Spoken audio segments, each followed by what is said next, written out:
আসসালামু আলাইকুম। এনসিপির যেই নেতারা আছে, মানে বড় বড় নেতা সার্জিস, হাসনাত, নাহিদ, আসিফ, নাসিরউদ্দিন পাটোয়ারি, এরা যেই নেতারা আছে তারা নিজেরে কি মনে করে নাসিরউদ্দিন পাটোয়ারি বলতেছে যে নির্বাচন হবে না। কেন হবে না? তাইলে জুলাই যারা করছে, আন্দোলন করছে, তাদের ইয়ার মধ্যে মানে কামড় দেওয়া হবে, তাদের সাথে বেইমানি করা হবে। তো 5ই আগস্টে তোমরা কেন এই কক্সবাজার বেড়াইতে গেছিলা, আনন্দ করতে গেছিলা? কেন গেছিলা? ইয়া হয় নাই? ওদের সাথে মস্করা করা হয় নাই? ওদের সাথে বেইমানি করা হয় নাই? হ্যাঁ। আর গাজীপুরে ছিনতাইকারীরা ছিনতাই করছে, সেখানে সার্জিস বলছে যে বিএনপির লোকেরা চাঁদাবাজি করছে। এখন তার নামে মামলা হয়েছে, 10 কোটি টাকার মামলা হয়েছে। তো মামলা মোকাবেলা করতে হবে। এখন আইসা আবার বড় বড় কথা। আবার এই সার্জিসের নামে কিন্তু আগেও একটা মামলা হয়েছিল, তাকে পড়ে যাইয়া সশরীরে মানে সরি বলতে বলছিল। ওটার আর কোনো খোঁজখবর আমরা জানি না, সে বলছে কিনা, সরি বলছে কিনা। তারা তো নিজেদেরকে অনেক কিছু মনে করে, মানে অনেক, মানে বাংলাদেশের মালিকই মনে করে। গত 24শে জুলাই, 24শে যে জুলাইয়ের যেই 18-19 তারিখ তারা কোথায় ছিল? তারা তো আন্দোলনে ছিল না, তারা ছিল হলো হারুনের বাতের হোটেলে। হারুনের এখানে যাইয়া তারা আরাম এসেছিল।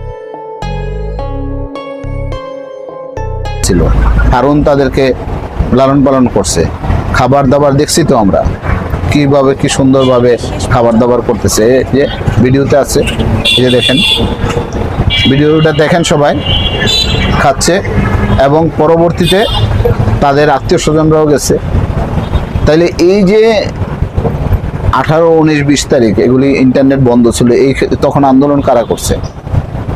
ওই লোকগুলি কোথায়? এখন যে তারা এসে বড় বড় সেই আহ্বায়ক, সেই দল গঠন করে বিশাল কিছু তারা ধরা ছোঁয়ার বাইরে, তো ওই লোকগুলি কোথায়? তারা 3 তারিখ রাতে বা 4 তারিখে তারা যখন হারুনের এখান থেকে ছুটে আসলো মুসলেখা দিয়া, যে আমরা জন্য সরকারের প্রতি জোর আহ্বান জানাই, সার্বিক স্বার্থে আমরা এই মুহূর্তে থেকে আমাদের কর্মসূচি প্রত্যাহার করছি। সবকিছু যা চাইছিলাম সব পেয়ে গেছি, আমরা আন্দোলন উদ্র করে দিলাম বইলা তারা চলে আসলো। চলে এসে দেখলো যে না, আন্দোলন তো চলতেছে, এটা তার থামবে না। তখন তারা এখানে চললো। তো এই মাঝের দিনগুলি, যেই সময় যে একদম কঠিন সময় যেগুলি, যেখানে তুকুর আন্দোলন, এখানে ইন্টারনেট বন্ধ করে গণহারে মারা হয়েছে, তখন তারা ছিল কোথায়? এখন আইসা তাদেরকে ছাড়া তো আর কোনো নেতা দেখতেছি না। কোনো নির্বাচনই করতে দিবে না। আচ্ছা, নির্বাচন করলে তাদের সমস্যাটা কি? নির্বাচন হইলে দেশের মানুষ নির্বাচন চায়, নির্বাচন হইলে তাদের সমস্যা কি? মানে তারা কি চাচ্ছে যে নির্বাচন ছাড়া তারা কর্তৃত্ব করার জন্য কোনো নির্বাচনের দরকার নাই? মানুষ জিম্মি তাদের কাছে? একটা কি ধরনের কথাবার্তা বলে! এই ত্রাণ দেওয়া হয়েছিল তাদেরকে, এই ত্রাণের টাকাগুলি শেষ করে দিল মানুষকে না দিয়া। তারা নাকি প্রধান উপদেষ্টার এখানে দিচ্ছে। মানে এগুলি কোন কথাবার্তা? হ্যাঁ, একজন যে কথা বলে, এগুলি কি কোনো কথা? এগুলি কি কোনো কথা? এগুলি মানুষের মনের ভিতরে ঢুকতে পারে? তারা বাচ্চা পোলা পাইন, তোমরা কথা বলবা, মানুষের মায়া লাগবে। বাচ্চা পোলা পাইন, তোমরা কথা বলবা, মানুষের দরদ লাগবে, তোমাদের প্রতি মানুষের সিম্পিতি আসবে। তোমরা যেমন আন্দোলন করছিলে না, ছিলা হইলো মানে ঘরের ভিতরে, যারা আন্দোলন করছে তারা কিছুই পাচ্ছে না। আমরা আন্দোলন করছি, যখন দেখছি যে ছেলেবেলেদের উপরে একদম অত্যাচার হইতেছে, তখন আমরা দৌড়ে ঝাঁপাই গেছি, নামছি, একজন আরেকজনকে ডেকে নিয়েছি, ভাই চলেন তো যাই, একটু দেখি, আমাদেরকে দেখলে হয়তো তারা আর গুলি করবে না, বাচ্চাদেরকে একটু বাঁচানোর চেষ্টা করি। এই যে সেনাবাহিনীর অফিসাররা, তারা নামছে, সবাই নামছে, সবাই এখানে কাদের প্রতি তোমরা আঙ্গুল তুলতেছো, কাদের প্রতি তোমরা কথা বলতেছো, কোনো পাত্তাই নেই। ড্যাম কেয়ার একেবারে। তোমরা উপদেষ্টা হইতে গেছে কোনা? তোমরা থাকতা মানুষের, তোমরা যখন আন্দোলনের ছিলা তখন তোমরা থাকতা মানুষের উপরে আজীবন, আজীবন থাকতা। তোমরা যেভাবে মানে মানুষকে লাঞ্ছনা বঞ্চনা করতেছো, তোমরা যেভাবে তোমাদের নির্দেশে মানুষ যেভাবে কাজ করতেছে, সমন্বয়ক শুনলে এখন মানুষ ভয় পায়, ছাত্র সমন্বয়ক শুনলে মানুষ ভয় পায়। মানে কারোর কোনো মান মর্যাদা বলতে কিচ্ছু নাই, সব মানে মানুষকে অবহেলা ছাড়া কিচ্ছু নাই তোমাদের কাছে। এগুলি করো না বাবা, এগুলি করো না।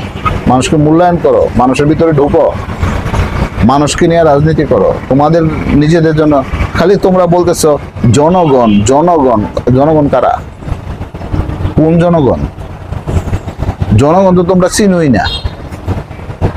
হ্যাঁ, আর বাপরে দম্ভ ভরে তোমরা কথা বলো, কি হাত নাড়াইয়া নাড়াইয়া এইভাবে ভাষণ দিবা, বক্তৃতা দিবা, মানুষকে জানাইবা, মানুষের সাথে কাছে যাবা, মানুষ নিয়ে আন্দোলন করবা। বাবা আপনারা তো ছিলেন ছাত্র জনতা, আপনারা ছিলেন, আপনারা আবারও দেখেন দেশটারে, আবার আমরা আপনাদেরকে নিয়ে, আপনারা সহ আপনারা আমাদেরকে দিক নির্দেশনা দেন, আপনারা সহ দেশটাকে আমরা সুন্দর একটা বাংলাদেশ করি, বৈষম্যহীন একটা বাংলাদেশ করি। এখন যে বৈষম্য হচ্ছে, এখন কোনো চাকরি বাকরি ফলাফলের কিচ্ছু নাই, এখন সব হলো সমন্বয়কদের হাতে।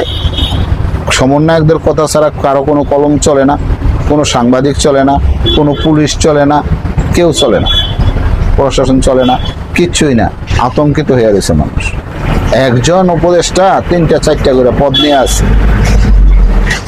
কি কারবার, কি এগুলি? এবং ছাত্র উপদেষ্টাদেরকে ছাড়া অন্য কেউ কথাই বলতে পারে না। তোমরা উপদেষ্টা না হইয়া মানুষের মনের কোঠায় গিয়ে থাকতা। অনেক কিছু বলতে ভালো লাগে না, অনেক কিছু বলতে ইচ্ছা করে, ভালো লাগে না, আর বলতে পারতেছি না। জনগণ দেখতেছে তোমাদের কাছ থেকে, তোমাদের অ্যাক্টিভিটিসে, তোমাদের ব্যবহারে, তোমাদের চালচলনে, তোমাদের দাম্ভিকতার জন্য জনগণ তোমাদের উপর থেকে মুখ ফিরিয়ে নিচ্ছে।